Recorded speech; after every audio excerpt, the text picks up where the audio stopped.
Welcome into DC On Screen, where we talk about the DC Comics multiverse on film and television. I'm your host, David C. Robertson. Jason Goss has yet to see the Batman and won't be able to for another day or so, I'm told.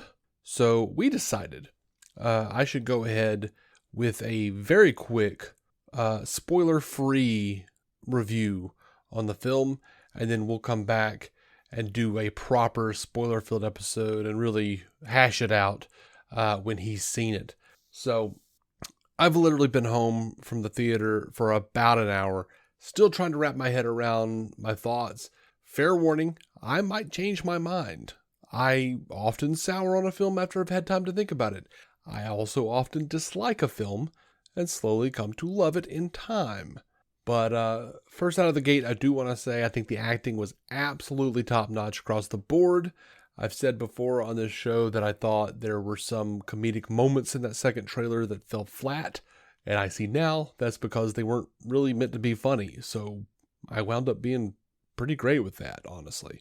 The cinematography, absolutely gorgeous in the film. At times, it feels like a noir live-action anime.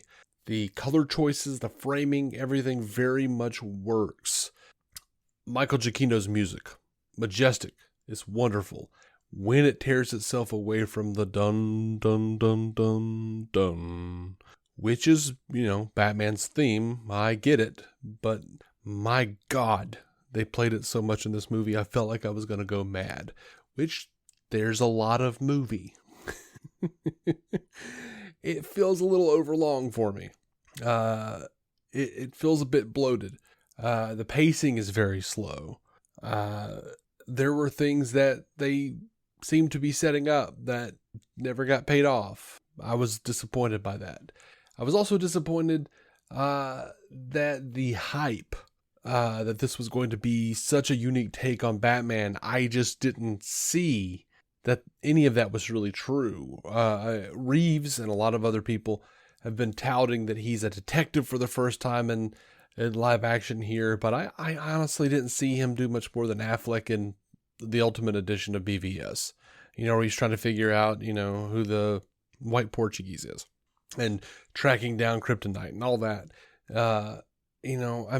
We've got him solving riddles in this, dude, Val Kilmer did that in Batman Forever. And let's not short shrift Keaton, even though he did it off screen. I mean, he did figure out those cosmetic mixtures that were killing everybody in 89. So, I didn't see a lot of difference. I really liked the fight scenes. This film for me doesn't beat the warehouse fight in BVS, but it beats every damn other Batman film by a mile as far as the fight scenes are concerned. So I think one of my minuses is that I never really felt at all connected to Bruce or Batman. Like when Matt Reeves was talking in all the interviews about him being a reckless rock star that was inspired by Kurt Cobain, I was thinking he'd have more depth, but he really just kind of acted like a disaffected 90s kid who listened to too much grunge, probably. And that's not Pattinson's fault. That's the writing and direction, or maybe the editing. I wasn't feeling this version of Bruce necessarily. Just because I didn't feel like there was a lot there. So all in all, I think this one is currently a real mixed bag for me. There was a lot to love. Zoe Kravitz was just phenomenal. Best on-screen Catwoman, in my opinion. Paul Dano was fantastic as the Riddler and very, very, very creepy. Jeffrey Wright, my God, one of, if not the best live action Commissioner Gordons we've gotten. I mean, he's got a meaty part in this, and man, he just knocks it out of the park. That dude's got more charisma. That guy's got so much charisma, he's got enough for him and Pattinson, honestly. And Pattinson's actually really damn good in the role. Like, as Batman, see, he just hasn't figured out how to be Bruce yet in a lot of ways. But wasn't quite buying what they were giving me.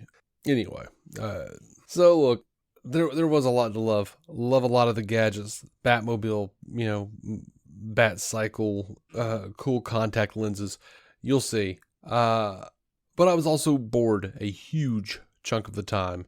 And despite what they say, I don't think Reeves reinvented the wheel here in any real way.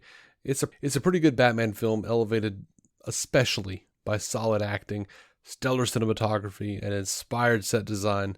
And I am currently passing out as I'm recording, so I'm going to hit upload and go to bed. Jason and I will be back in a few days, and I'll be letting the movie sink in more. We'll have us a discussion. And speaking of, what did you think of the movie? DCOnscreen@gmail.com to let us know, and we'll answer you on the show. You can also reach us at DC on Screen on Twitter. Until next time, keep some DC on your screen.